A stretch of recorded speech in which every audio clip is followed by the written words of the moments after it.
ఎంతో మంది పేదలకు ప్రాణదాత చేసిన ముఖ్యమంత్రి జగన్మోహన్ రెడ్డి పైన ఉన్న నమ్మకంతో బాధిత కుటుంబాలకి అండగా నిలవగలుగుతున్నామని దక్షిణ నియోజకవర్గ ఎమ్మెల్యే వాసుపల్లి గణేష్ కుమార్ హితవు పలికారు. ప్రజా దర్బార్లో వచ్చిన సమస్యలపైన తక్షణమే స్పందిస్తూ అత్యవసర పరిస్థితుల్లో ఉన్న 6 ఏళ్ల చిన్నారిని ఆరోగ్యపరంగా ఆదుకునేందుకు ఎమ్మెల్యే వాసుపల్లి ముందుకు వచ్చారు. వివరాల్లోకి వెళ్తే 39వ వార్డు థామ్సన్ స్ట్రీట్ ముస్లిం కులానికి చెందిన జోయా మహమ్మద్ చిన్నారి తల్లిదండ్రులు వచ్చిన జబ్బు ఏంటో తెలియక ఉన్నదంతా అమ్ముకుని ఆసుపత్రికి కట్టారు. చివరికి చేసిందేమీ లేక ఎమ్మెల్యే వాసుపల్లి గణేష్ కుమార్ని ఆశ్రయించగా ఆయన గురువారం ఇంటికి వచ్చి 20,000 రూపాయల ఆర్థిక సాయం చేసి భరోసాని కల్పించారు. ఈ సందర్భంగా ఎమ్మెల్యే మాట్లాడారు. ఆ చిన్నారి పరిస్థితి చాలా దయనీయంగా ఉందని, ఎంతో మంది పేదలకి ప్రాణదత్త చేసిన జగనన్న పైన ఉన్న నమ్మకంతో వారికి భరోసా కల్పించామని చెప్పారు. హఫీజ్ వాళ్ళ పాప 6 సంవత్సరాలు, పుట్టుకతోటే పాపం బ్రెయిన్ గ్రోత్ లేదు, చూపు లేదు, తర్వాత గ్రోత్ కూడా పాపది అనుకున్నంత 6 years గ్రోత్ కూడా లేదన్నమాట. అనుకోని తెలియలేని డిజీజెస్తో బాధపడతా ఉంది. 24 hours ఏడుస్తానే ఉంటుంది. 2019 నుండి కూడా చాలా హాస్పిటల్స్ చూపిస్తా ఉన్నారు. చాలా లక్షలు ఖర్చు చేశారు. సో మొన్ననే నాకేమో ఒక 2 days విజయవాడలో ఉండేటప్పుడు నాకు ఫోన్ చేశారు. వెంటనే మన పిఏ గారిని ఇంటికి పంపించి హాస్పిటల్కి పంపించి మాట్లాడాము. సో ఈరోజు ఇంటికి కూడా వచ్చాము. కొంత ఫైనాన్షియల్ సపోర్ట్ చేశాము. తప్పకుండా ఈ ట్రీట్మెంట్కి అయ్యే ఖర్చు అంతా కూడా నేను సీఎం గారితో ఏదైతే అనకాపల్లి 8వ తారీఖున వస్తా ఉన్నారు, పాపను తీసుకుని వెళ్తాము. సీఎం గారు ఇలాంటి పిల్లల్ని దత్తత తీసుకున్న మాదిరిగానే పనిచేస్తూ ఉంటారన్నమాట. ఎన్ని లక్షలైనా సరే ఇలాంటి పిల్లల్ని బతికించుకుందాము. ప్రాణదాత, ప్రాణం పోసే సీఎం అతను.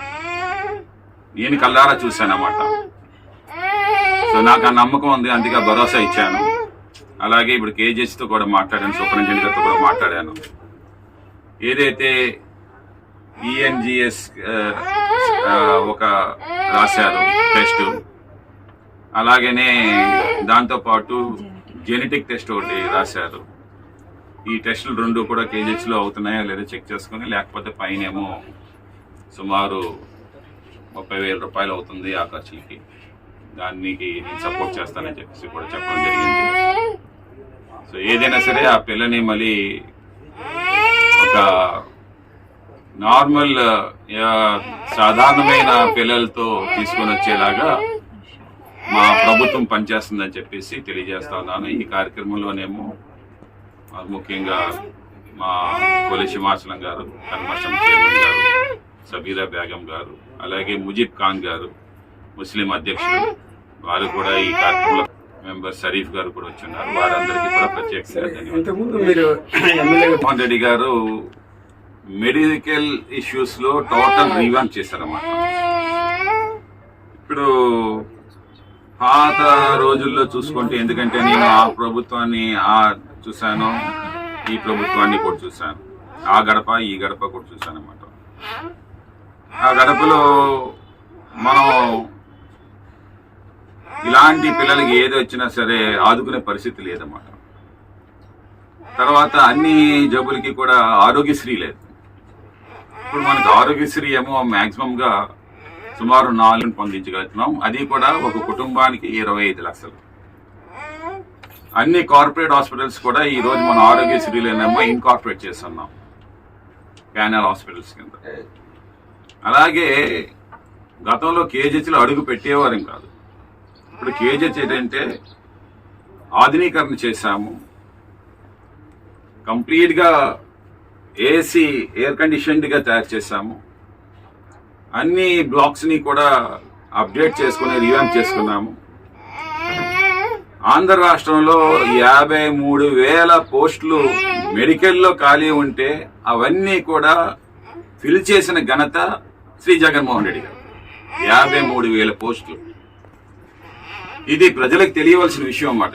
ఎందుకంటే ప్రభుత్వ హాస్పిటల్ అనగానే ఒక చిన్న చూపు, కానీ ఇప్పుడు అది లేదు. ఆ సిస్టమ్ అనేది పూర్తిగా ఇప్పుడు ఏ కార్పొరేట్ హాస్పిటల్ అయినా సరే ప్రభుత్వ హాస్పిటల్స్కి ఈక్వలెంట్ గా ఉంటున్నాయి అంతే. ఇది మాత్రం నేను చెప్పగలుగుతాను, ధైర్యం ఇవ్వగలుగుతున్నాము. జగన్మోహన్ రెడ్డి గారు ప్రజలలోని విశ్వాసం నింపరు, ఒక ధైర్యాన్ని ఇచ్చారు. ఏ చికిత్స అయినా సరే నేను బ్రతికించుకోగలుగుతాను. ఈరోజు మనం ఏం కోరుకుంటాం, అల్లానైనా సరే, జీసస్నైనా సరే, ఆ కనకమాషమ్మనైనా సరే, నా పుట్టిన పిల్లలు బాగుండాలి అని చెప్పి ఆ తల్లి కోరుకుంటుంది అంతేనే. అల్లా డైరెక్ట్గా వచ్చేయలేదు కదా, అల్లా ఎవరో రూపే చేయించాలి. ఆ రూపే జగన్మోహన్ రెడ్డి గారు. అందుకే నాకు ఆ ధైర్యం ఉంది, ఈ పాపకి మేము చికిత్స అందించగలుగుతాం అని చెప్పేసి ఆ భరోసా నేనేమో ఇవ్వగలిగాను. ఆ తండ్రి నిరాశలో ఉన్నాడన్నమాట. సంపాదించిన డబ్బంతా కూడా, చేస్తున్న ఉద్యోగం కూడా రేషన్ బండి వేస్తామన్నారు. ఆ వచ్చిన 15,000 నెలకు మందులే అయిపోతున్నారు. ఇంకా ఎలక్ట్రికల్ పనులు అన్ని చేసుకొని ఏదో ఇల్లు గడవడం కోసం అని చెప్పి చూసుకుంటా ఉన్నాడు. సో అలాంటి నిరాశ కోల్పోయి డిప్రెషన్లోకి వెళ్ళిపోకుండా ఎన్నో కుటుంబాలు, లక్షల కుటుంబాలను కాపాడినటువంటి జగన్మోహన్ రెడ్డి గారు అన్నమాట ఈరోజు రాష్ట్రంలో. అదే నేను చెప్తాను ఏంటంటే, టోటల్ గా సీ చేంజ్ అన్నమాట, సముద్రంలో చేంజ్ కనిపించింది. గత గవర్నెన్స్ కి, టీడీపీలో ఉండే గవర్నెన్స్ కి, ఇటు వైఎస్ఆర్సీపీలో ఉండే గవర్నెన్స్ కి అది భరోసా పలకగలుగుతున్నాం.